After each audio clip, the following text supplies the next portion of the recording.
We are pouring enormous amounts of cash and resources into Israel in order to keep Israel's economy from completely collapsing. Without us, none of this can happen simply because it's not a question of not having the manpower. They are literally harvesting most of the manpower right now, and they can't keep their economy running under these circumstances without us. Secondly, they seem to have added some new formations. Now, Americans need to understand that what we call a battalion, which may be 500 to 800 to 1,000 men, depending upon the mission profile, a battalion in the Israeli setting is a brigade.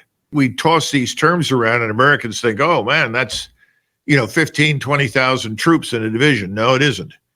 And the Israelis have organized this way so that they have a large leader to lead ratio. And the reason for that is very obvious. Most of these people are just citizens.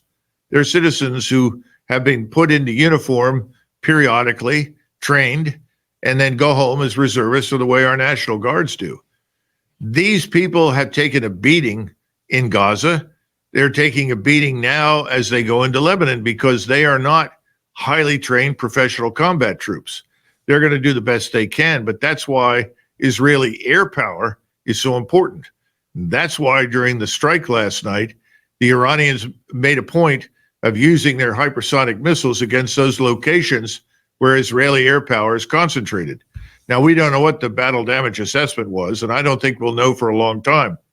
And you know from your own experience in war as I do that BDA is always very misleading. Yeah. Last night we did this, or the 2 days this happened. It usually doesn't turn out to be accurate, and it's very misleading, and it creates a false impression of success. We saw that in the Gulf, right, and that was true during World War II. We're going to see it again here. And I think that's what's happening already as they move into Lebanon. It's hard for people who place so much value on technology and so little value on human capital, frankly. Yes. That to imagine that a well-trained opponent with reasonably good technology can do a lot of damage against someone who's not all that well-trained, despite hurling great quantities of explosives day and night on top of someone. So I think that's where we are right now. And it's going to be a tough fight. Can Israel make good on its objectives stated by Naftali Bennett or Netanyahu himself, that they're going to take out the leadership of Iran and that they're going to take out their nuclear program? Well, I think it's going to be very difficult. So I'm not going to say they can't do it. I think it's probably unlikely that they will have as much success as they're anticipating. But remember, they also have us. And I think they're betting very heavily on us backstopping them.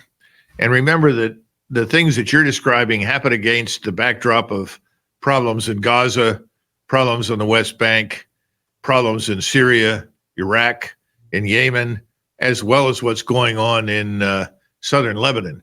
We know that thousands of additional, let us put it this way, Shiite fighters from Iraq, southern Arabia, Syria have also joined Hezbollah in this fight. So Hezbollah has actually been reinforced.